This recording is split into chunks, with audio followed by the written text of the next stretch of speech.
ಓಂ ಶಾಂತಿ. ಇಂದಿನ ಪರಮಾತ್ಮನ ಮಹಾವಾಕ್ಯ ಮುರುಳಿ ದಿನಾಂಕ 16-10-2025. ಬಾಪ್ತಾದ ಮಧುಬನ.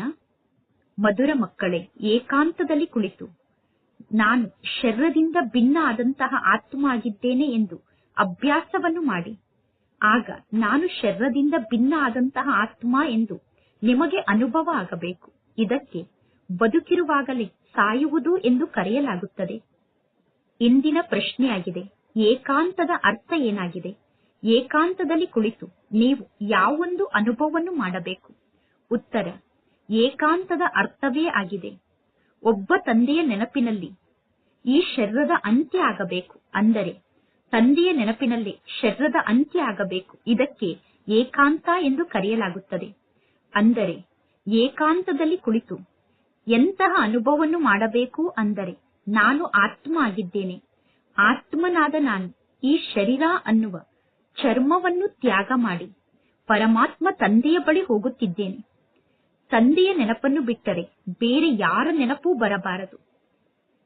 ಕುಳಿತಂತೆ ಅಶರೀರಿಯಾಗಿ ಬಿಡಬೇಕು. ನಾನು ಈ ಶರೀರದಿಂದ ಸತ್ತು ಹೋಗಿದ್ದೇನೆ ಎಂದು ನಿಮಗೆ ಅನುಭವ ಆಗಬೇಕು. ಕೇವಲ ನಾನು ಆತ್ಮ ಆಗಿದ್ದೇನೆ, ನಾನು ಶಿವ ತಂದೆಗೆ ಮಗು ಆಗಿದ್ದೇನೆ ಅನ್ನುವ ಅಭ್ಯಾಸದ ಮೂಲಕ ದೇಹಾಭಿಮಾನ ಸಮಾಪ್ತಿಯಾಗುತ್ತಾ ಹೋಗುತ್ತದೆ. ಓಂ ಶಾಂತಿ. ಮಕ್ಕಳಿಗೆ ಪರಮಾತ್ಮ ತಂದೆ ಕುಳಿತು ಮೊಟ್ಟ ಮೊದಲು ತಿಳಿಸುತ್ತಾರೆ, ಮಧುರಾತಿ ಮಧುರ ಮಕ್ಕಳೇ, ಯಾವಾಗ ನೀವು ಇಲ್ಲಿ ಕುಳಿತುಕೊಳ್ಳುತ್ತೀರೋ ಆಗ ಸ್ವಯಂ ಅನ್ನು ಆತ್ಮ ಎಂದು ತಿಳಿದುಕೊಂಡು ಪರಮಾತ್ಮ ತಂದೆಯನ್ನು ನೆನಪು ಮಾಡಿ. ನಿಮ್ಮ ಬುದ್ಧಿ ಬೇರೆ ಯಾವ ಕಡೆಯೂ ಹೋಗಬಾರದು. ಈಗ ಮಕ್ಕಳಾದ ನಿಮಗೆ ಗೊತ್ತಿದೆ, ನಾನು ಆತ್ಮ ಆಗಿದ್ದೇನೆ, ಆತ್ಮನಾದ ನಾನು ಈ ಶರೀರದ ಮೂಲಕ ಪಾತ್ರವನ್ನು ಅಭಿನಯ ಮಾಡುತ್ತೇನೆ. ಆತ್ಮ ಅವಿನಾಶಿಯಾಗಿದೆ, ಈ ಶರೀರ ವಿನಾಶಿಯಾಗಿದೆ. ಅಂದ ಮೇಲೆ ಮಕ್ಕಳಾದ ನೀವು ಆತ್ಮ ಅಭಿಮಾನಿಯಾಗಿ ಪರಮಾತ್ಮ ತಂದೆಯ ನೆನಪಿನಲ್ಲಿ ಇರಬೇಕು. ನಾನು ಆತ್ಮ ಆಗಿದ್ದೇನೆ, ಬಲೆ ನಾನು ಈ ಕರ್ಮೇಂದ್ರಿಯದ ಮೂಲಕ ಕೆಲಸವನ್ನು ತೆಗೆದುಕೊಳ್ಳಬಹುದು ಅಥವಾ ಕರ್ಮೇಂದ್ರಿಯದ ಮೂಲಕ ಕೆಲಸವನ್ನು ತೆಗೆದುಕೊಳ್ಳದೇ ಇರಬಹುದು. ಸ್ವಯಂ ಅನ್ನು ಶರೀರದಿಂದ ಭಿನ್ನ ಆದಂತಹ ಆತ್ಮ ಎಂದು ತಿಳಿದುಕೊಳ್ಳಬೇಕು. ಪರಮಾತ್ಮ ತಂದೆ ತಿಳಿಸುತ್ತಾರೆ, ಸ್ವಯಂ ಅನ್ನು ಆತ್ಮ ಎಂದು ತಿಳಿದುಕೊಳ್ಳಿ. ಈ ದೇಹವನ್ನು ಮರೆಯುತ್ತಾ ಹೋಗಿ. ನಾನು ಸ್ವತಂತ್ರ ಆತ್ಮನಾಗಿದ್ದೇನೆ. ಒಬ್ಬ ಪರಮಾತ್ಮ ತಂದೆಯ ನೆನಪನ್ನು ಬಿಟ್ಟು ನಾನೀಗ ಬೇರೆ ಯಾರನ್ನೂ ನೆನಪು ಮಾಡಬಾರದು. ಬದುಕಿರುವಾಗಲೇ ಸತ್ತಿರುವಂತಹ ಸ್ಥಿತಿಯಲ್ಲಿ ಇರಬೇಕು. ಆತ್ಮನಾದ ನಾನು ಈಗ ಒಬ್ಬ ತಂದೆಯ ಜೊತೆಗೆ ಯೋಗವನ್ನು ಜೋಡಣೆ ಮಾಡಿರಬೇಕು. ಇನ್ನು ನಾನು ಈ ಜಗತ್ತಿನಿಂದ ಸತ್ತು ಹೋಗಿದ್ದೇನೆ, ಈ ಮನೆಯಿಂದ ಸತ್ತು ಹೋಗಿದ್ದೇನೆ ಎಂದು ತಿಳಿದುಕೊಳ್ಳಬೇಕು. ನೀವು ಸತ್ತರೆ ನಿಮ್ಮ ಪಾಲಿಗೆ ಜಗತ್ತೇ ಸತ್ತಂತೆ ಎಂದು ಹೇಳುತ್ತಾರೆ. ಈಗ ನೀವು ಬದುಕಿರುವಾಗಲೇ ಸಾಯಬೇಕು. ಆತ್ಮನಾದ ನಾನು ಶಿವ ತಂದೆಗೆ ಮಗು ಆಗಿದ್ದೇನೆ ಎಂದು ತಿಳಿದುಕೊಳ್ಳಬೇಕು. ಈ ಶರೀರದ ಅಭಿಮಾನವನ್ನು ಸಮಾಪ್ತಿ ಮಾಡಿಕೊಳ್ಳುತ್ತಾ ಹೋಗಬೇಕು. ಪರಮಾತ್ಮ ತಂದೆ ತಿಳಿಸುತ್ತಾರೆ, ಸ್ವಯಂ ಅನ್ನು ಆತ್ಮ ಎಂದು ತಿಳಿದುಕೊಳ್ಳಿ ಮತ್ತು ತಂದೆಯಾದ ನನ್ನನ್ನು ನೀವು ನೆನಪು ಮಾಡಿ. ಶರೀರದ ಅಭಿಮಾನವನ್ನು ತ್ಯಾಗ ಮಾಡಿ. ಇದು ಹಳೆಯ ಶರೀರ ಆಗಿದೆ. ಹಳೆಯ ವಸ್ತುವನ್ನು ತ್ಯಾಗ ಮಾಡಲಾಗುತ್ತದೆ. ಸ್ವಯಂ ಅನ್ನು ಅಶರೀರಿ ಆತ್ಮ ಎಂದು ತಿಳಿದುಕೊಳ್ಳಿ. ಈಗ ನೀವು ಪರಮಾತ್ಮ ತಂದೆಯನ್ನು ನೆನಪು ಮಾಡುತ್ತಾ ತಂದೆಯ ಬಳಿ ಹೋಗಬೇಕು. ಈ ರೀತಿ ಪರಮಾತ್ಮ ತಂದೆಯನ್ನು ನೆನಪು ಮಾಡುತ್ತಿದ್ದರೆ ನಿಮಗೆ ತಂದೆಯನ್ನು ನೆನಪು ಮಾಡುವಂತಹ ಅಭ್ಯಾಸ ಆಗಿಬಿಡುತ್ತದೆ. ಈಗ ನೀವು ವಾಪಸ್ ಮನೆಗೆ ಹೋಗಬೇಕು. ಅಂದ ಮೇಲೆ ಈ ಹಳೆಯ ಜಗತ್ತನ್ನು ನಾನೇಕೆ ನೆನಪು ಮಾಡಬೇಕು? ಏಕಾಂತದಲ್ಲಿ ಕುಳಿತು ಸ್ವಯಂನ ಜೊತೆಗೆ ಸ್ವಯಂ ಈ ರೀತಿ ಪರಿಶ್ರಮವನ್ನು ಪಡಬೇಕು. ಏಕಾಂತದಲ್ಲಿ ಕುಳಿತು ಹಳೆಯ ಜಗತ್ತನ್ನು ಮರೆತು ತಂದೆಯನ್ನು ನೆನಪು ಮಾಡುವಂತಹ ಪರಿಶ್ರಮವನ್ನು ಪಡಬೇಕು. ಭಕ್ತಿ ಮಾರ್ಗದಲ್ಲಿ ಕುಟೀರದ ಒಳಗಡೆ ಹೋಗಿ ಕುಳಿತು ಮಾಲೆಯನ್ನು ಜಪ ಮಾಡುತ್ತಿರುತ್ತಾರೆ, ಪೂಜೆಯನ್ನು ಮಾಡುತ್ತಾರೆ. ನೀವು ಕೂಡ ಏಕಾಂತದಲ್ಲಿ ಕುಳಿತು ತಂದೆಯನ್ನು ನೆನಪು ಮಾಡಲು ಪ್ರಯತ್ನ ಪಡಿ. ಆಗ ತಂದೆಯನ್ನು ನೆನಪು ಮಾಡುವಂತಹ ಅಭ್ಯಾಸ ಆಗುತ್ತದೆ. ನೀವೀಗ ಬಾಯಿಂದ ಏನನ್ನೂ ಹೇಳಬಾರದು. ಇದು ಬುದ್ಧಿಯ ಮಾತಾಗಿದೆ. ಶಿವ ತಂದೆ ನಮಗೆ ಶಿಕ್ಷಣವನ್ನು ಕಲಿಸುವಂತಹ ತಂದೆಯಾಗಿದ್ದಾರೆ. ಶಿವ ತಂದೆ ಪುರುಷಾರ್ಥವನ್ನು ಮಾಡುವುದಿಲ್ಲ. ಶಿವ ತಂದೆ ಪುರುಷಾರ್ಥವನ್ನು ಮಾಡುವ ಅವಶ್ಯಕತೆ ಇಲ್ಲ. ಈ ಬ್ರಹ್ಮ ತಂದೆ ಪುರುಷಾರ್ಥವನ್ನು ಮಾಡುತ್ತಾರೆ. ಪುನಃ ಪರಮಾತ್ಮ ತಂದೆ ಮಕ್ಕಳಾದ ನಿಮಗೆ ತಿಳಿಸುತ್ತಾರೆ. ಎಷ್ಟು ಸಾಧ್ಯ ಆಗುತ್ತದೆಯೋ ಅಷ್ಟು ಈ ರೀತಿ ಕುಳಿತು ಜ್ಞಾನದ ಬಗ್ಗೆ ವಿಚಾರವನ್ನು ಮಾಡಿ. ಈಗ ನಾವು ವಾಪಸ್ ನಮ್ಮ ಮನೆಗೆ ಹೋಗಬೇಕು. ಈ ಶರೀರವನ್ನು ಇಲ್ಲೇ ತ್ಯಾಗ ಮಾಡಬೇಕು. ಒಬ್ಬ ತಂದೆಯ ನೆನಪಿನಲ್ಲಿ ಸ್ಥಿತ ಆಗುವುದರಿಂದ ನಮ್ಮ ವಿಕರ್ಮ ವಿನಾಶ ಆಗುತ್ತದೆ ಮತ್ತು ನಮ್ಮ ಆಯಸ್ಸು ಕೂಡ ವೃದ್ಧಿಯಾಗುತ್ತದೆ. ಆಂತರ್ಯದಲ್ಲಿ ಇದೇ ಜ್ಞಾನದ ಚಿಂತನೆ ನಡೆಯುತ್ತಿರಬೇಕು. ಬಾಹ್ಯ ರೂಪದಲ್ಲಿ ನಾವು ಯಾವ ಮಾತನ್ನೂ ಮಾತನಾಡಬಾರದು. ಭಕ್ತಿ ಮಾರ್ಗದಲ್ಲೂ ಕೂಡ ಬ್ರಹ್ಮ ತತ್ವವನ್ನು ಕೆಲವರು ನೆನಪು ಮಾಡುತ್ತಾರೆ, ಕೆಲವರು ಶಿವ ತಂದೆಯನ್ನು ನೆನಪು ಮಾಡುತ್ತಾರೆ. ಆದರೆ ಆ ನೆನಪು ಯಥಾರ್ಥವಾದ ನೆನಪಲ್ಲ. ಪರಮಾತ್ಮ ತಂದೆಯ ಪರಿಚಯವೇ ಗೊತ್ತಿಲ್ಲ ಅಂದ ಮೇಲೆ ತಂದೆಯನ್ನು ಹೇಗೆ ನೆನಪು ಮಾಡಲು ಸಾಧ್ಯ? ಈಗ ನಿಮಗೆ ಪರಮಾತ್ಮ ತಂದೆಯ ಪರಿಚಯ ಸಿಕ್ಕಿದೆ. ಬೆಳಗ್ಗೆ ಬೆಳಗ್ಗೆ ಎದ್ದು ಏಕಾಂತದಲ್ಲಿ ಕುಳಿತು ಸ್ವಯಂನ ಜೊತೆಗೆ ಸ್ವಯಂ ಈ ರೀತಿ ಮಾತನಾಡಿಕೊಳ್ಳಿ. ಜ್ಞಾನದ ಬಗ್ಗೆ ವಿಚಾರ ಸಾಗರ ಮಂಥನವನ್ನು ಮಾಡಿ ಪರಮಾತ್ಮ ತಂದೆಯನ್ನು ನೆನಪು ಮಾಡಿ. ಬಾಬಾ, ನಾನೀಗ ನಿಮ್ಮ ಸತ್ಯ ಮಡಿಲಿಗೆ ಬಂದೇ ಅಂದರೆ ಬಂದೇ ಬಿಟ್ಟೆ ಎಂದು ಹೇಳಬೇಕು. ಅದು ಆತ್ಮಿಕ ಮಡಿಲಾಗಿದೆ. ಅಂದರೆ ಶಿವ ತಂದೆಯ ಮಡಿಲು ಆತ್ಮಿಕ ಮಡಿಲಾಗಿದೆ. ಈ ರೀತಿ ಸ್ವಯಂನ ಜೊತೆಗೆ ಸ್ವಯಂ ಮಾತನಾಡಿಕೊಳ್ಳಬೇಕು. ಈಗ ಪರಮಾತ್ಮ ತಂದೆ ಬಂದಿದ್ದಾರೆ. ಪ್ರತಿ ಕಲ್ಪದಲ್ಲೂ ಪರಮಾತ್ಮ ತಂದೆ ಬಂದು ನಮಗೆ ರಾಜಯೋಗವನ್ನು ಕಲಿಸುತ್ತಾರೆ. ಪರಮಾತ್ಮ ತಂದೆ ತಿಳಿಸುತ್ತಾರೆ, ತಂದೆಯಾದ ನನ್ನನ್ನು ನೀವು ನೆನಪು ಮಾಡಿ ಮತ್ತು ಈ ಸೃಷ್ಟಿ ಚಕ್ರವನ್ನು ನೆನಪು ಮಾಡಿ. ಈಗ ನೀವು ಸ್ವದರ್ಶನ ಚಕ್ರಧಾರಿಗಳಾಗಬೇಕು. ಪರಮಾತ್ಮ ತಂದೆಯಲ್ಲಿ ಸಂಪೂರ್ಣ ಜ್ಞಾನ ಇದೆ. ತಂದೆಯಲ್ಲಿ ಚಕ್ರದ ಸಂಪೂರ್ಣ ಜ್ಞಾನ ಇದೆ. ಆ ಚಕ್ರದ ಜ್ಞಾನವನ್ನು ಪರಮಾತ್ಮ ತಂದೆ ನಿಮಗೆ ನೀಡುತ್ತಾರೆ. ಪರಮಾತ್ಮ ತಂದೆ ನಿಮ್ಮನ್ನು ತ್ರಿಕಾಲದರ್ಶಿಯನ್ನಾಗಿ ಮಾಡುತ್ತಿದ್ದಾರೆ. ಮೂರೂ ಕಾಲ ಅಂದರೆ ಆದಿ ಮಧ್ಯ ಅಂತ್ಯದ ಬಗ್ಗೆ ಈಗ ನಿಮಗೆ ಗೊತ್ತಿದೆ. ಪರಮಾತ್ಮ ತಂದೆ ಪರಮ ಆತ್ಮ ಆಗಿದ್ದಾರೆ. ಪರಮಾತ್ಮ ತಂದೆಗೆ ತಮ್ಮದೇ ಆದ ಶರೀರ ಇಲ್ಲ. ಈಗ ಪರಮಾತ್ಮ ತಂದೆ ಈ ಬ್ರಹ್ಮನ ತನುವಿನಲ್ಲಿ ಕುಳಿತು ನಿಮಗೆ ಜ್ಞಾನವನ್ನು ತಿಳಿಸುತ್ತಾರೆ. ಇದೆಲ್ಲ ಅದ್ಭುತವಾದ ಜ್ಞಾನದ ಮಾತಾಗಿದೆ.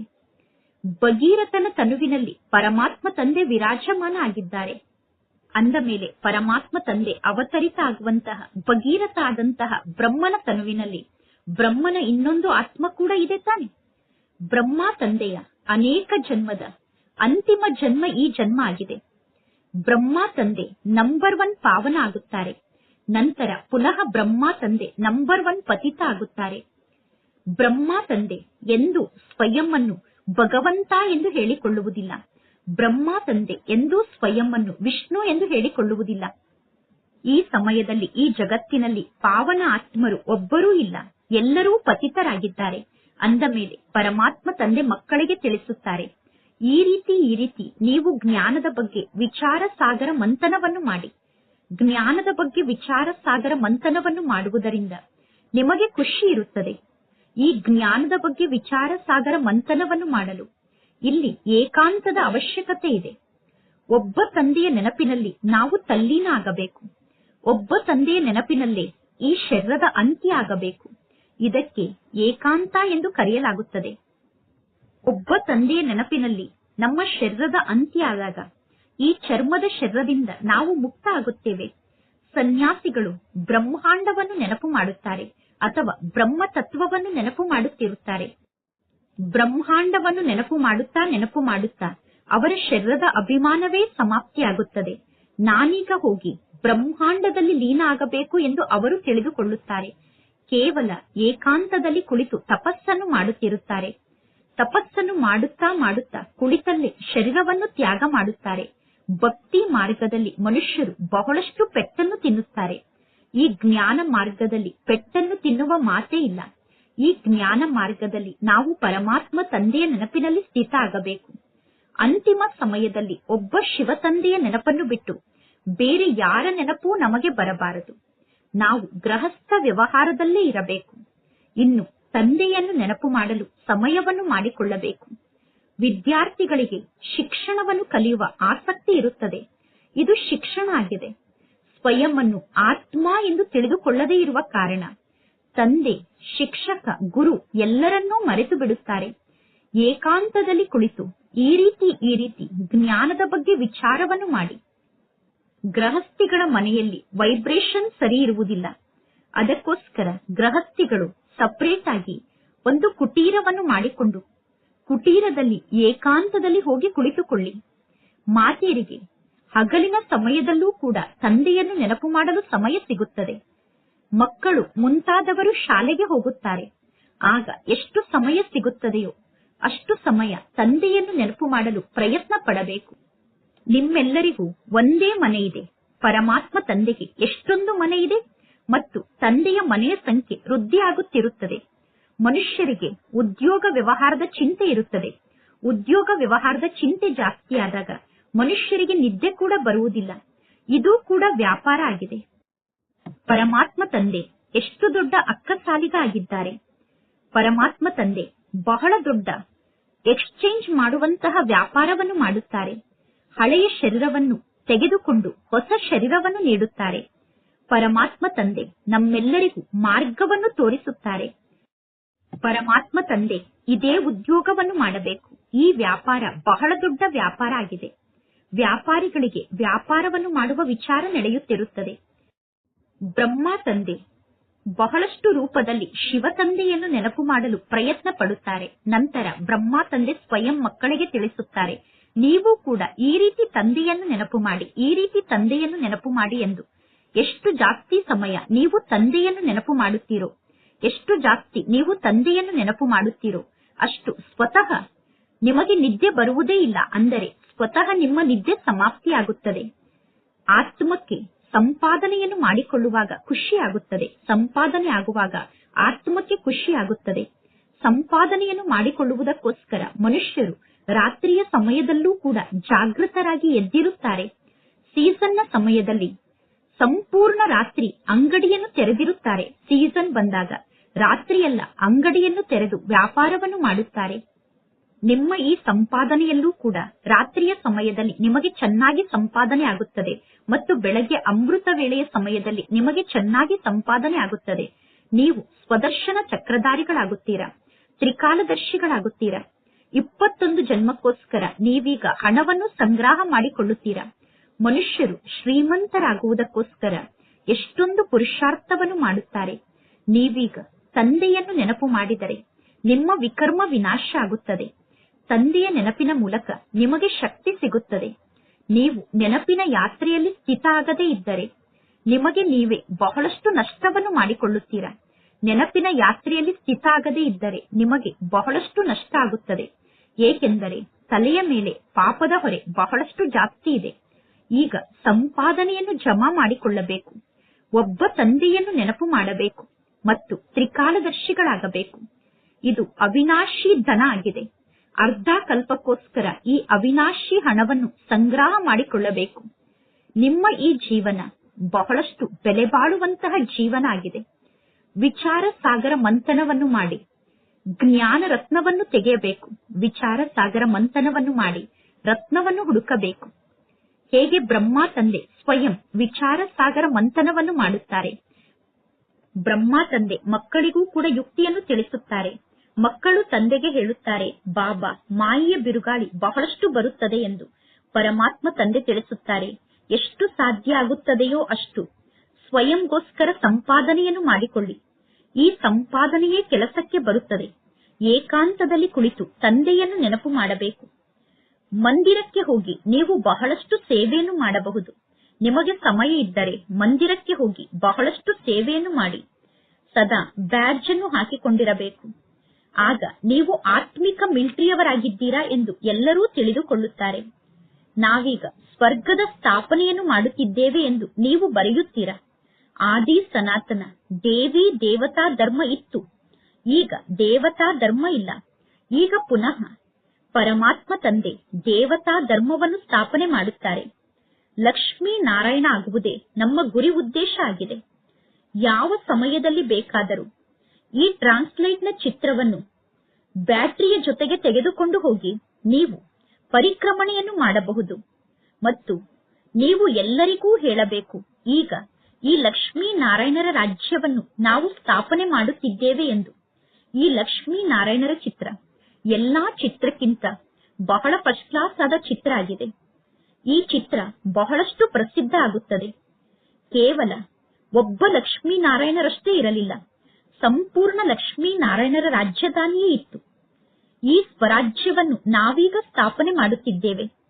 ಈಗ ಪರಮಾತ್ಮ ತಂದೆ ತಿಳಿಸುತ್ತಾರೆ, ಮನ್ಮನಾಭವ ಅಂದರೆ ತಂದೆಯಾದ ನನ್ನೊಬ್ಬನನ್ನೇ ನೀವು ನೆನಪು ಮಾಡಿ, ಆಗ ನಿಮ್ಮ ವಿಕರ್ಮ ವಿನಾಶ ಆಗುತ್ತದೆ. ನಾವು ಗೀತೆಯ ಸಪ್ತಾಹವನ್ನು ಆಚರಣೆ ಮಾಡುತ್ತೇವೆ ಎಂದು ಎಲ್ಲರೂ ಹೇಳುತ್ತಾರೆ. ಪರಮಾತ್ಮ ತಂದೆ ತಿಳಿಸುತ್ತಾರೆ, ಕಲ್ಪದ ಮೊದಲಿನಂತೆ ಈ ಎಲ್ಲಾ ಪ್ಲಾನ್ಗಳ ರಚನೆ ಆಗುತ್ತಿದೆ. ಪರಿಕ್ರಮಣೆಯನ್ನು ಮಾಡುವುದಕ್ಕೋಸ್ಕರ ಚಿತ್ರವನ್ನು ತೆಗೆದುಕೊಂಡು ಹೋಗಬೇಕು. ನೀವು ಶಾಂತಿ ಯಾತ್ರೆಯನ್ನು ಮಾಡುವಾಗ ಚಿತ್ರವನ್ನೂ ಕೂಡ ತೆಗೆದುಕೊಂಡು ಹೋಗಬೇಕು. ಈ ಲಕ್ಷ್ಮೀನಾರಾಯಣರ ಚಿತ್ರವನ್ನು ನೋಡಿ ಎಲ್ಲರೂ ಬಹಳಷ್ಟು ಖುಷಿ ಪಡುತ್ತಾರೆ.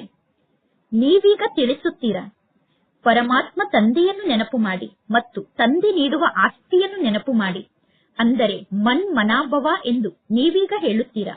ಮನ್ಮನಾಭವ ಅನ್ನುವಂಥದ್ದು ಭಗವದ್ಗೀತೆಯ ಶಬ್ದ ಆಗಿದೆ. ಭಗವಂತ ತಂದೆ ಶಿವ ತಂದೆ ಆಗಿದ್ದಾರೆ. ಆ ಶಿವ ತಂದೆ ತಿಳಿಸುತ್ತಾರೆ, ತಂದೆಯಾದ ನನ್ನನ್ನು ನೀವು ನೆನಪು ಮಾಡಿ, ಆಗ ನಿಮ್ಮ ವಿಕರ್ಮ ವಿನಾಶ ಆಗುತ್ತದೆ. 84 ಜನ್ಮದ ಚಕ್ರವನ್ನು ನೆನಪು ಮಾಡಿ, ಆಗ ನೀವು ಈ ರೀತಿ ದೇವತೆಗಳಾಗುತ್ತೀರಾ. ಲಿಟ್ರೇಚರ್ ಅನ್ನು ಕೂಡ ನೀವು ಉಡುಗೊರೆಯ ರೂಪದಲ್ಲಿ ನೀಡುತ್ತಿರಬೇಕು. ಶಿವ ತಂದೆಯ ಭಂಡಾರ ಅಂತೂ ಸದಾ ಭರ್ಪೂರ್ ಆಗಿದೆ. ಮುಂದೆ ಹೋದಂತೆ ಬಹಳಷ್ಟು ಸೇವೆ ನಡೆಯುತ್ತದೆ. ಗುರಿ ಉದ್ದೇಶ ಎಷ್ಟೊಂದು ಸ್ಪಷ್ಟವಾಗಿದೆ. ಒಂದೇ ರಾಜ್ಯ ಇತ್ತು, ಒಂದೇ ಧರ್ಮ ಇತ್ತು. ಸತ್ಯಯುಗದಲ್ಲಿ ನಾವು ಬಹಳಷ್ಟು ಶ್ರೀಮಂತರಾಗಿದ್ದೆವು. ಮನುಷ್ಯರು ಒಂದೇ ರಾಜ್ಯ ಇರಬೇಕು, ಒಂದೇ ಧರ್ಮ ಇರಬೇಕು ಎಂದು ಬಯಸುತ್ತಾರೆ. ಮನುಷ್ಯರು ಯಾವುದನ್ನು ಬಯಸುತ್ತಾರೋ ಅದರ ಸಂಪೂರ್ಣ ಪ್ರಭಾವ ಈಗ ಕಾಣಿಸುತ್ತಿದೆ. ಆದ್ದರಿಂದ ಎಲ್ಲವೂ ಸರಿ ಹೋಗುತ್ತದೆ ಎಂದು ಮನುಷ್ಯರು ತಿಳಿದುಕೊಂಡಿದ್ದಾರೆ. 100% ಪವಿತ್ರತೆ, ಸುಖ, ಶಾಂತಿಯ ರಾಜ್ಯ ಈಗ ಪುನಃ ಸ್ಥಾಪನೆ ಆಗುತ್ತಿದೆ. ನಾವೀಗ 100% ಪವಿತ್ರತೆ, ಸುಖ, ಶಾಂತಿಯ ರಾಜ್ಯವನ್ನು ಪುನಃ ಸ್ಥಾಪನೆ ಮಾಡುತ್ತಿದ್ದೇವೆ. ಅಂದ ಮೇಲೆ ನಿಮಗೆ ಎಷ್ಟೊಂದು ಖುಷಿ ಇರುತ್ತದೆ. ತಂದೆಯ ನೆನಪಿನ ಮೂಲಕ ಜ್ಞಾನದ ಬಾಣ ನಾಟುತ್ತದೆ. ನೀವು ಶಾಂತಿಯಲ್ಲಿ ಸ್ಥಿತಾಗಿ ಕೆಲವು ಶಬ್ದವನ್ನು ಹೇಳುತ್ತೀರಾ. ನೀವೀಗ ಜಾಸ್ತಿ ಶಬ್ದವನ್ನು ಉಪಯೋಗ ಮಾಡಬಾರದು, ಅಂದರೆ ನೀವೀಗ ಜಾಸ್ತಿ ಮಾತನ್ನು ಮಾತನಾಡಬಾರದು, ನೀವೀಗ ಜಾಸ್ತಿ ಶಬ್ದದಲ್ಲಿ ಬರಬಾರದು. ಪರಮಾತ್ಮ ತಂದೆಗೆ ಗೀತೆ, ಕವಿತೆ ಮುಂತಾದದ್ದು ಇಷ್ಟ ಇಲ್ಲ. ಶಿವ ತಂದೆಗೆ ಗೀತೆಗಳು ಮತ್ತು ಕವಿತೆಗಳ ಬಗ್ಗೆ ಇಷ್ಟ ಇಲ್ಲ. ಹೊರಗಡೆ ಜಗತ್ತಿನ ಮನುಷ್ಯರ ಜೊತೆಗೆ ಎಂದೂ ನೀವು ಕಾಂಪಿಟೇಷನ್ ಅನ್ನು ಮಾಡಬಾರದು. ಏಕೆಂದರೆ ನಿಮ್ಮ ಈ ಜ್ಞಾನದ ಮಾತೆ ಭಿನ್ನವಾದ ಮಾತಾಗಿದೆ. ಸ್ವಯಂ ಅನ್ನು ಆತ್ಮ ಎಂದು ತಿಳಿದುಕೊಂಡು ಪರಮಾತ್ಮ ತಂದೆಯನ್ನು ನೆನಪು ಮಾಡಿದರೆ ಸಾಕು. ಶ್ಲೋಗನ್ ಬಹಳ ಚೆನ್ನಾಗಿದೆ. ಆ ಶ್ಲೋಗನ್ ಅನ್ನು ಓದಿ ಮನುಷ್ಯರು ಜಾಗೃತರಾಗುತ್ತಾರೆ.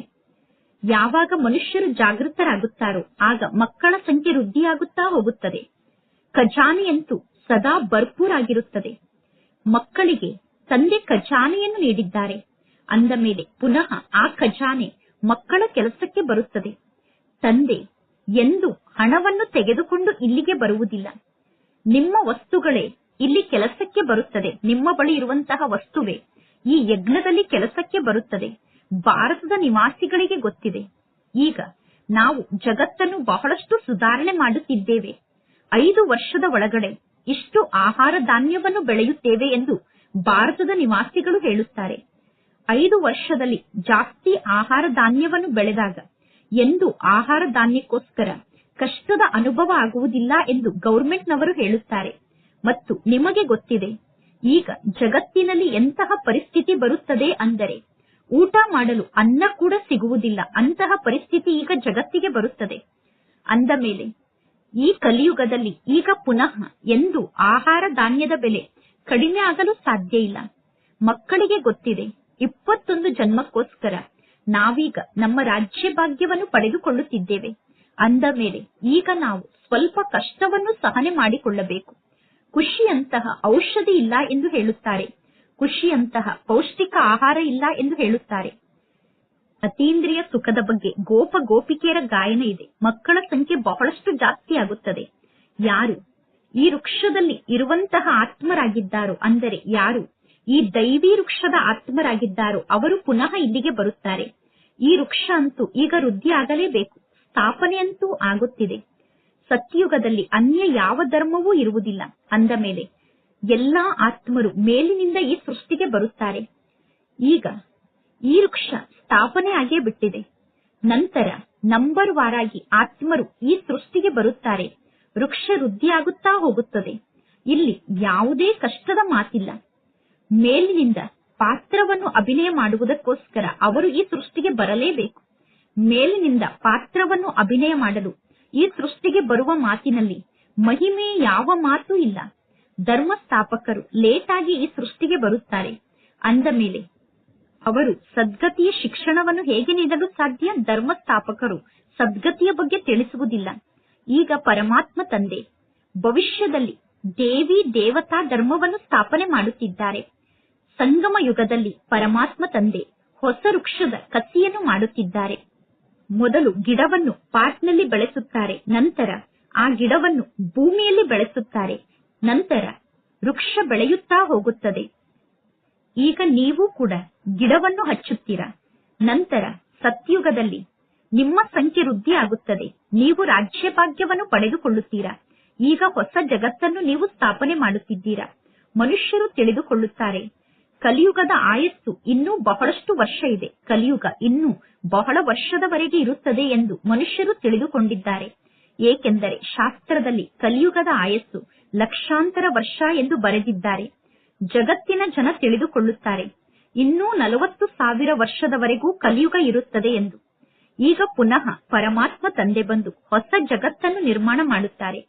ಈಗ ಇದು ಅದೇ ಮಹಾಭಾರತದ ಯುದ್ಧ ಆಗಿದೆ ಎಂದು ಜಗತ್ತಿನಲ್ಲಿ ಯಾರಿಗೂ ಗೊತ್ತಿಲ್ಲ. ಗೀತೆಯ ಭಗವಂತ ಕೂಡ ಅವಶ್ಯವಾಗಿ ಈ ಸೃಷ್ಟಿಯಲ್ಲಿ ಇರಲೇಬೇಕು. ನೀವೀಗ ತಿಳಿಸುತ್ತೀರಾ. ಶ್ರೀಕೃಷ್ಣ ಅಂತೂ ಗೀತಾ ಜ್ಞಾನವನ್ನು ನೀಡುವ ಸಮಯದಲ್ಲಿ ಈ ಸೃಷ್ಟಿಯಲ್ಲಿ ಇರಲಿಲ್ಲ. ಪರಮಾತ್ಮ ತಂದೆ ತಿಳಿಸಿದ್ದಾರೆ, ಶ್ರೀಕೃಷ್ಣ 84 ಜನ್ಮವನ್ನು ಪಡೆದುಕೊಳ್ಳುತ್ತಾರೆ. ಶ್ರೀಕೃಷ್ಣ 84 ಜನ್ಮವನ್ನು ಪಡೆದುಕೊಳ್ಳುವಾಗ ಒಂದು ಜನ್ಮದ ಶಾರೀರಿಕ ಚಿತ್ರದಂತೆ ಇನ್ನೊಂದು ಜನ್ಮದ ಶಾರೀರಿಕ ಚಿತ್ರ ಇರಲು ಸಾಧ್ಯ ಇಲ್ಲ. ಅಂದ ಮೇಲೆ ಈಗ ಈ ಕಲಿಯುಗದಲ್ಲಿ ಪುನಃ ಶ್ರೀಕೃಷ್ಣ ಹೇಗೆ ಬರಲು ಸಾಧ್ಯ? ಈ ಯಾವ ಜ್ಞಾನದ ಮಾತಿನ ಬಗ್ಗೆಯೂ ಯಾರೂ ವಿಚಾರವನ್ನು ಮಾಡುವುದಿಲ್ಲ. ಈಗ ನಿಮಗೆ ಗೊತ್ತಿದೆ, ಶ್ರೀಕೃಷ್ಣ ಸ್ವರ್ಗದ ರಾಜಕುಮಾರ ಆಗಿದ್ದಾರೆ. ಸ್ವರ್ಗದ ರಾಜಕುಮಾರ ಆದಂತಹ ಶ್ರೀಕೃಷ್ಣನನ್ನು ದ್ವಾಪರ ಯುಗಕ್ಕೆ ಕರೆದುಕೊಂಡು ಹೋಗಿದ್ದಾರೆ. ಸ್ವರ್ಗದ ರಾಜಕುಮಾರ ಆದಂತಹ ಶ್ರೀಕೃಷ್ಣ ದ್ವಾಪರ ಯುಗದಲ್ಲಿ ಹೇಗೆ ಬರಲು ಸಾಧ್ಯ? ಈ ಲಕ್ಷ್ಮೀನಾರಾಯಣರ ಚಿತ್ರವನ್ನು ನೋಡುವುದರಿಂದ ಎಲ್ಲರಿಗೂ ಅರ್ಥ ಆಗುತ್ತದೆ. ಶಿವತಂದೆಯ ಮೂಲಕ ಇವರು ಆಸ್ತಿಯನ್ನು ಪಡೆದುಕೊಳ್ಳುತ್ತಿದ್ದಾರೆ. ಶಿವತಂದೆ ಈ ಲಕ್ಷ್ಮೀನಾರಾಯಣರಿಗೆ ಆಸ್ತಿಯನ್ನು ನೀಡುತ್ತಿದ್ದಾರೆ. ಸತ್ಯುಗದ ಸ್ಥಾಪನೆಯನ್ನು ಮಾಡುವಂತವರು ಒಬ್ಬ ಪರಮಾತ್ಮ ತಂದೆಯಾಗಿದ್ದಾರೆ. ಈ ಸೃಷ್ಟಿ ಚಕ್ರ ಮತ್ತು ಕಲ್ಪವೃಕ್ಷದ ಚಿತ್ರ ಏನು ಕಡಿಮೆ ಅಲ್ಲ. ಒಂದು ದಿನ ನಿಮ್ಮ ಬಳಿ ಈ ಎಲ್ಲಾ ಚಿತ್ರಗಳು ಟ್ರಾನ್ಸ್ಲೈಟ್ ನ ಚಿತ್ರ ಆಗುತ್ತದೆ. ಒಂದು ದಿನ ಈ ಎಲ್ಲಾ ಚಿತ್ರವನ್ನು ನೀವು ಟ್ರಾನ್ಸ್ಲೈಟ್ ನ ಚಿತ್ರದ ರೂಪದಲ್ಲಿ ನಿರ್ಮಾಣ ಮಾಡುತ್ತೀರಾ. ಪುನಃ ಎಲ್ಲರೂ ಹೇಳುತ್ತಾರೆ, ನಮಗೂ ಇಂತಹ ಚಿತ್ರ ಬೇಕು ಎಂದು. ಈ ಚಿತ್ರ ಪುನಃ ವಿಹಂಗ ಮಾರ್ಗದ ಸೇವೆಯನ್ನು ಮಾಡುವಂತಹ ಚಿತ್ರ ಆಗಿದೆ. ಅಂದರೆ ಈ ಚಿತ್ರದ ಮೂಲಕ ವಿಹಂಗ ಮಾರ್ಗದ ಸೇವೆ ನಡೆಯುತ್ತದೆ. ನಿಮ್ಮ ಬಳಿ ಎಷ್ಟು ಜನ ಮಕ್ಕಳು ಬರುತ್ತಾರೆ ಅಂದರೆ ಅಷ್ಟೆಲ್ಲಾ ಮಕ್ಕಳಿಗೆ ಜ್ಞಾನವನ್ನು ತಿಳಿಸಲು ನಿಮಗೆ ಸಮಯವೇ ಇರುವುದಿಲ್ಲ. ಬಹಳಷ್ಟು ಜನ ಜ್ಞಾನವನ್ನು ಕೇಳಲು ನಿಮ್ಮ ಬಳಿ ಬರುತ್ತಾರೆ. ಆಗ ನಿಮಗೆ ಬಹಳಷ್ಟು ಖುಷಿಯಾಗುತ್ತದೆ. ದಿನ ಪ್ರತಿದಿನ ಕಳೆದಂತೆ ನಿಮ್ಮ ಈ ಜ್ಞಾನದ ಫೋರ್ಸ್ ಜಾಸ್ತಿಯಾಗುತ್ತಾ ಹೋಗುತ್ತದೆ. ನಾಟಕದ ಅನುಸಾರ ಯಾರು ಹೂವಾಗುವಂತವರಾಗಿದ್ದಾರೋ ಅವರಿಗೆ ಈ ಜ್ಞಾನದ ಮಾತು ಟಚ್ ಆಗುತ್ತದೆ. ಈಗ ಮಕ್ಕಳಾದ ನೀವು ಎಂದೂ ಕೂಡ ಈ ರೀತಿ ಹೇಳುವ ಅವಶ್ಯಕತೆ ಇಲ್ಲ. ಶಿವ ತಂದೆ ಈ ಜ್ಞಾನದ ಮಾತನ್ನು ಇವರ ಬುದ್ಧಿಗೆ ಟಚ್ ಮಾಡಲಿ ಎಂದು ಹೇಳುವ ಅವಶ್ಯಕತೆ ಇಲ್ಲ. ಪರಮಾತ್ಮ ತಂದೆ ಯಾರಿಗೂ ಟಚ್ ಮಾಡಿಸುವುದಿಲ್ಲ. ಸಮಯಕ್ಕೆ ಸರಿಯಾಗಿ ತನ್ನಷ್ಟಕ್ಕೆ ತಾನೇ ಜ್ಞಾನ ಟಚ್ ಆಗುತ್ತದೆ. ಪರಮಾತ್ಮ ತಂದೆ ಮಾರ್ಗದ ಬಗ್ಗೆ ತಿಳಿಸುತ್ತಾರೆ. ಬಹಳಷ್ಟು ಮಕ್ಕಳು ಪರಮಾತ್ಮ ತಂದೆಗೆ ಪತ್ರವನ್ನು ಬರೆಯುತ್ತಾರೆ, ಬಾಬಾ ನನ್ನ ಪತಿಯ ಬುದ್ಧಿಗೆ ಜ್ಞಾನವನ್ನು ಟಚ್ ಮಾಡಿಸಿ ಎಂದು. ಈ ರೀತಿ ಎಲ್ಲರ ಬುದ್ಧಿಗೂ ಪರಮಾತ್ಮ ತಂದೆ ಜ್ಞಾನವನ್ನು ಟಚ್ ಮಾಡಿಸಿದರೆ ಎಲ್ಲರೂ ಸ್ವರ್ಗದಲ್ಲಿ ಒಟ್ಟಿಗೆ ಸೇರಿಕೊಳ್ಳಬೇಕಾಗುತ್ತದೆ. ಸ್ವರ್ಗದಲ್ಲಿ ಎಲ್ಲರೂ ಬರಬೇಕಾಗುತ್ತದೆ. ಶಿಕ್ಷಣದಲ್ಲಿ ಪರಿಶ್ರಮವನ್ನು ಪಡಬೇಕು. ನೀವೀಗ ಈಶ್ವರನ ಸೇವಾದಾರಿಗಳಾಗಿದ್ದೀರಾ. ಸತ್ಯವಾದ ಜ್ಞಾನದ ಮಾತನ್ನು ಪರಮಾತ್ಮ ತಂದೆ ಮೊದಲೇ ತಿಳಿಸುತ್ತಾರೆ. ಮಕ್ಕಳೇ, ಈಗ ನೀವು ಏನನ್ನು ಮಾಡಬೇಕು ಎಂದು ಈ ರೀತಿ ಚಿತ್ರವನ್ನು ನೀವು ತೆಗೆದುಕೊಂಡು ಹೋಗಬೇಕು. ಏಣಿಯ ಚಿತ್ರವನ್ನೂ ಕೂಡ ತೆಗೆದುಕೊಂಡು ಹೋಗಬೇಕು. ನಾಟಕದ ಅನುಸಾರ ಹೊಸ ಜಗತ್ತಿನ ಸ್ಥಾಪನೆ ಆಗಲೇಬೇಕು. ಪರಮಾತ್ಮ ತಂದೆ ಸೇವೆಯನ್ನು ಮಾಡುವುದಕ್ಕೋಸ್ಕರ ಮಕ್ಕಳಿಗೆ ಆದೇಶವನ್ನು ನೀಡುತ್ತಾರೆ. ಅಂದ ಮೇಲೆ ತಂದೆಯ ಆದೇಶದ ಕಡೆ ಗಮನವನ್ನು ಕೊಡಬೇಕು. ಪರಮಾತ್ಮ ತಂದೆ ತಿಳಿಸುತ್ತಾರೆ, ಭಿನ್ನ ಭಿನ್ನ ಪ್ರಕಾರದ ಲಕ್ಷಾಂತರ ಬ್ಯಾಡ್ಜ್ ಅನ್ನು ನೀವು ನಿರ್ಮಾಣ ಮಾಡಿ ಟ್ರೈನ್ನಲ್ಲಿ ಟಿಕೆಟ್ ಅನ್ನು ತೆಗೆದುಕೊಂಡು ಹೋಗಿ 100 ಕಿಲೋಮೀಟರ್ನವರೆಗೆ ಟ್ರೈನ್ನಲ್ಲಿ ಪ್ರಯಾಣವನ್ನು ಮಾಡಿ 100 ಕಿಲೋಮೀಟರ್ನವರೆಗೂ ಸೇವೆಯನ್ನು ಮಾಡುತ್ತಾ ಹೋಗಿ. ಸೇವೆಯನ್ನು ಮಾಡುವುದಕ್ಕೋಸ್ಕರ ಒಂದು ಬೋಗಿಯಿಂದ ಇನ್ನೊಂದು ಬೋಗಿಗೆ ಹೋಗಿ, ನಂತರ 3ನೇ ಬೋಗಿಗೆ ಹೋಗಿ. ಆಗ ಜ್ಞಾನವನ್ನು ತಿಳಿಸುವುದು ಬಹಳ ಸಹಜ ಆಗುತ್ತದೆ. ಮಕ್ಕಳಿಗೆ ಸೇವೆಯನ್ನು ಮಾಡುವಂತಹ ಆಸಕ್ತಿ ಇರಬೇಕು. ಒಳ್ಳೆಯದು, ಮಧುರಾತಿ ಮಧುರ. ಅಗಲಿ ಹೋಗಿ ಮರಳಿ ಸಿಕ್ಕಿರುವ ಮಕ್ಕಳ ಪ್ರತಿ ಮಾತ್ಪಿತಾ ಬಾಪ್ತಾದರವರ ನೆನಪು, ಪ್ರೀತಿ ಹಾಗೂ ಸುಪ್ರಭಾತ. ಆತ್ಮಿಕ ಮಕ್ಕಳಿಗೆ ಆತ್ಮಿಕ ತಂದೆಯ ನಮಸ್ತೆ. ಆತ್ಮಿಕ ತಂದೆಗೆ ಆತ್ಮಿಕ ಮಕ್ಕಳ ನೆನಪು, ಪ್ರೀತಿ ಹಾಗೂ ನಮಸ್ತೆ ನಮಸ್ತೆ ನಮಸ್ತೆ. ಧಾರಣೆಗೋಸ್ಕರ ಮುಖ್ಯ ಸಾರ. ಫಸ್ಟ್ ಪಾಯಿಂಟ್, ಜ್ಞಾನದ ಬಗ್ಗೆ ವಿಚಾರ ಸಾಗರ ಮಂಥನವನ್ನು ಮಾಡಿ ಒಳ್ಳೊಳ್ಳೆ ಜ್ಞಾನ ರತ್ನವನ್ನು ಹುಡುಕಬೇಕು. ಸಂಪಾದನೆಯನ್ನು ಜಮಾ ಮಾಡಿಕೊಳ್ಳಬೇಕು. ಸತ್ಯ ಸತ್ಯ ಈಶ್ವರನ ಸೇವಾದಾರಿಗಳಾಗಿ ಸೇವೆಯನ್ನು ಮಾಡಬೇಕು. ಸೆಕೆಂಡ್ ಪಾಯಿಂಟ್, ಶಿಕ್ಷಣವನ್ನು ಕಲಿಯುವಂತಹ ಬಹಳಷ್ಟು ಆಸಕ್ತಿಯನ್ನು ಇಟ್ಟುಕೊಳ್ಳಬೇಕು. ಯಾವಾಗ ಸಮಯ ಸಿಗುತ್ತದೆಯೋ ಆಗ ಏಕಾಂತದಲ್ಲಿ ಹೋಗಿ ಕುಳಿತುಕೊಳ್ಳಬೇಕು. ನಾನು ಬದುಕಿರುವಾಗಲೇ ಈ ಶರೀರದಿಂದ ಸತ್ತಿದ್ದೇನೆ ಅನ್ನುವ ಅಭ್ಯಾಸವನ್ನು ಮಾಡಬೇಕು. ನಾನು ಈ ಶರೀರದಿಂದ ಸತ್ತಿದ್ದೇನೆ ಅನ್ನುವ ಸ್ಥಿತಿಯ ಅನುಭವ ಆಗಬೇಕು. ದೇಹದ ಅಭಿಮಾನ ಮರೆತು ಹೋಗಬೇಕು. ಇಂದಿನ ವರದಾನ ಆಗಿದೆ. ನಿಮ್ಮ ನಿಜ ಸಂಸ್ಕಾರದ ಪರಿವರ್ತನೆಯ ಮೂಲಕ ವಿಶ್ವ ಪರಿವರ್ತನೆಯನ್ನು ಮಾಡುವಂತಹ ಉದಾಹರಣಾ ಸ್ವರೂಪರಾಗಿ ಪ್ರತಿಯೊಬ್ಬರಲ್ಲೂ ತಮ್ಮದೇ ಆದಂತಹ ಮೂಲ ಸಂಸ್ಕಾರ ಏನಿದೆಯೋ ಆ ಮೂಲ ಸಂಸ್ಕಾರಕ್ಕೆ ನೀವು ನೇಚರ್ ಎಂದು ಕರೆಯುತ್ತೀರಾ, ಸ್ವಭಾವ ಎಂದು ಕರೆಯುತ್ತೀರಾ. ಸಮಯಕ್ಕೆ ಸರಿಯಾಗಿ ಪುರುಷಾರ್ಥದ ಮಾರ್ಗದಲ್ಲಿ ಮುಂದೆ ಹೋಗುವಾಗ ಆ ಸ್ವಭಾವ ಅಥವಾ ಮೂಲ ಸಂಸ್ಕಾರವೇ ಅಡೆತಡೆಯನ್ನು ಹಾಕುತ್ತದೆ. ಆ ಮೂಲ ಸಂಸ್ಕಾರವನ್ನು ಪರಿವರ್ತನೆ ಮಾಡಿಕೊಂಡು ಉದಾಹರಣಾ ಸ್ವರೂಪರಾಗಿ ಆಗ ಸಂಪೂರ್ಣ ವಿಶ್ವದ ಪರಿವರ್ತನೆ ಆಗುತ್ತದೆ. ಈಗ ಈ ರೀತಿ ಸ್ವಯಂವನ್ನು ಪರಿವರ್ತನೆ ಮಾಡಿಕೊಳ್ಳಿ. ಆದಿಯ ಸಮಯದಿಂದ ಇವರಲ್ಲಿ ಇಂತಹ ಸಂಸ್ಕಾರ ಇದೆ ಎಂದು ಯಾರೂ ವರ್ಣನೆಯನ್ನು ಮಾಡಬಾರದು. ಪರ್ಸೆಂಟೇಜ್ನಲ್ಲಿ ಅಂಶ ಮಾತ್ರದಲ್ಲೂ ಹಳೆಯ ಸಂಸ್ಕಾರ ನಿಮ್ಮಲ್ಲಿ ಕಾಣಿಸಬಾರದು. ಹಳೆಯ ಸಂಸ್ಕಾರದ ಬಗ್ಗೆ ಯಾರು ನಿಮ್ಮನ್ನು ನೋಡಿ ವರ್ಣನೆಯನ್ನು ಮಾಡಬಾರದು. ಆಗ ಸಂಪೂರ್ಣ ಪರಿವರ್ತನೆಯನ್ನು ಮಾಡಿಕೊಂಡು ಉದಾಹರಣಾ ಸ್ವರೂಪ ಆತ್ಮರು ನೀವಾಗಿದ್ದೀರಾ ಎಂದು ನಿಮ್ಮನ್ನು ನೋಡಿ ಎಲ್ಲರೂ ಹೇಳುತ್ತಾರೆ. ಇಂದಿನ ಶ್ಲೋಗನ್ ಆಗಿದೆ. ಈಗ ಪ್ರಯತ್ನವನ್ನು ಮಾಡುವಂತಹ ಸಮಯ ಸಮಾಪ್ತಿಯಾಗಿದೆ. ಆದ್ದರಿಂದ ಮನಸ್ಸಿನಿಂದ ಪ್ರತಿಜ್ಞೆಯನ್ನು ಮಾಡಿ ಜೀವನವನ್ನು ಪರಿವರ್ತನೆ ಮಾಡಿಕೊಳ್ಳಿ. ಇಂದಿನ ಅವ್ಯಕ್ತ ಸೂಚನೆಯಾಗಿದೆ. ಸ್ವಯಂಗೋಸ್ಕರ ಮತ್ತು ಸರ್ವರಿಗೋಸ್ಕರ ಮನಸ್ಸಿನ ಮೂಲಕ ಯೋಗದ ಶಕ್ತಿಯ ಪ್ರಯೋಗವನ್ನು ಮಾಡಿ. ಹೇಗೆ ವಿಜ್ಞಾನವನ್ನು ಪ್ರಯೋಗ ಮಾಡುತ್ತಾರೆ ಅಂದರೆ ವಿಜ್ಞಾನದ ಶಕ್ತಿಯ ಪ್ರಯೋಗವನ್ನು ಮಾಡಿ ಎಲ್ಲರೂ ತಿಳಿದುಕೊಳ್ಳುತ್ತಾರೆ. ಈ ವಿಜ್ಞಾನ ಈಗ ಒಳ್ಳೆಯ ಕಾರ್ಯವನ್ನು ಮಾಡುತ್ತಿದೆ ಎಂದು, ವಿಜ್ಞಾನದ ಮೂಲಕ ಒಳ್ಳೆಯ ಕಾರ್ಯ ನಡೆಯುತ್ತದೆ ಎಂದು ಎಲ್ಲರೂ ತಿಳಿದುಕೊಳ್ಳುತ್ತಾರೆ. ಅದೇ ರೀತಿ ನೀವು ಶಾಂತಿಯ ಶಕ್ತಿಯನ್ನು ಪ್ರಯೋಗ ಮಾಡಿ. ಶಾಂತಿಯ ಶಕ್ತಿಯನ್ನು ಪ್ರಯೋಗ ಮಾಡುವುದಕ್ಕೋಸ್ಕರ ಏಕಾಗ್ರತೆಯ ಅಭ್ಯಾಸವನ್ನು ವೃದ್ಧಿ ಮಾಡಿಕೊಳ್ಳಿ. ಏಕಾಗ್ರತೆಗೆ ಮುಖ್ಯ ಆಧಾರ ಅಂದರೆ ಮನಸ್ಸಿನಲ್ಲಿ ನಿಯಂತ್ರಣಾ ಶಕ್ತಿ ಅಂದರೆ ಕಂಟ್ರೋಲಿಂಗ್ ಪವರ್ ಇರಬೇಕು. ನಿಯಂತ್ರಣಾ ಶಕ್ತಿಯ ಮೂಲಕ ಮನೋಬಲ ವೃದ್ಧಿಯಾಗುತ್ತದೆ. ಮನೋಬಲವನ್ನು ವೃದ್ಧಿ ಮಾಡಿಕೊಳ್ಳುವುದಕ್ಕೋಸ್ಕರ ಏಕಾಂತ ವಾಸಿಗಳಾಗಿ. ಒಳ್ಳೆಯದು. ಓಂ ಶಾಂತಿ.